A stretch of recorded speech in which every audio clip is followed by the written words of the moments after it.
Hey, what's going on, everybody? My name is Cruz, and today we're going to check out the Shatter Drive. Let's get it.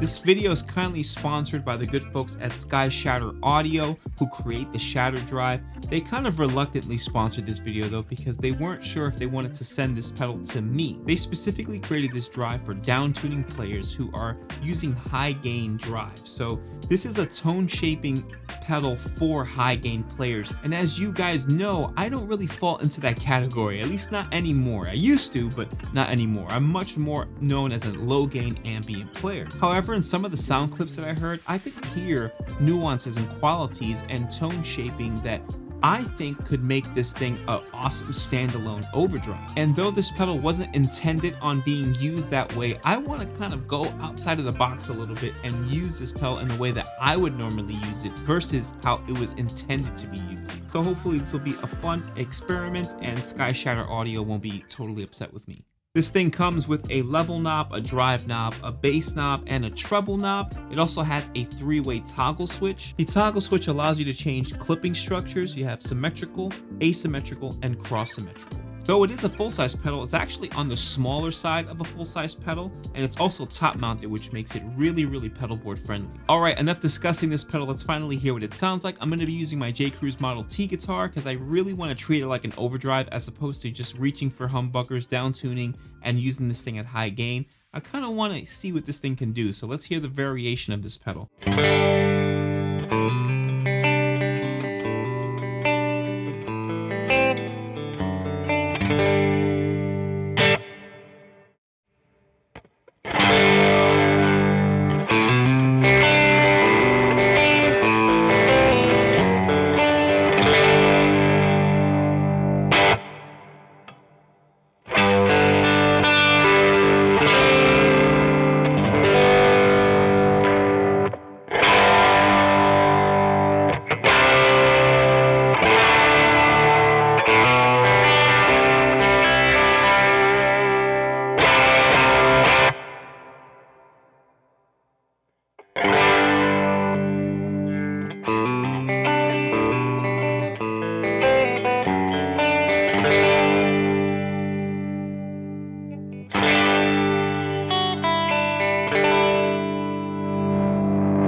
that is the Shatter Drive. The first thing I'm going to say is I told you so. I told you so. This thing sounds really awesome as a standalone. I know what it was intended to do. I know that it's intended to tone shape. It's intended to stack with high gain stuff, maybe push through a really high gain tubed amp.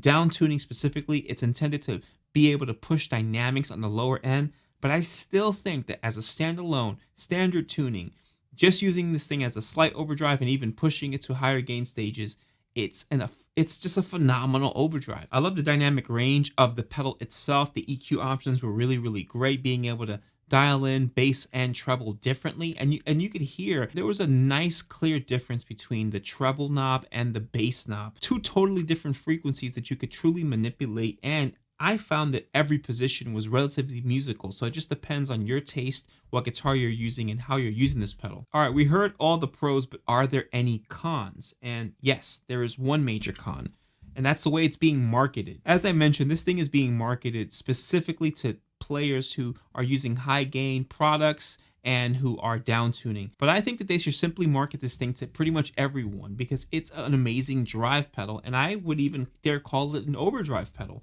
a standalone, really awesome product. I want to once again thank Sky Shatter Audio for sending this pedal over. It's amazing, and I'm just really glad that I now can add it to my collection. Let me know what you think about this pedal in the comment section below. Do you agree with me that it should be a standalone pedal, or do you think that I should have just used it the way it was intended to be used? I know there are going to be varying opinions, but let me know your thoughts in the comment section. While you're down there, please do all the things that help the channel grow. Like the video, subscribe to the channel if you haven't done so, and hit the bell notification icon so you get alerts every single time I upload a video. Check out some of the affiliate links that I have in the description box. Clicking on those links don't cost you any extra money, but they do help the channel when you buy through them. Thanks again for watching, and until next week.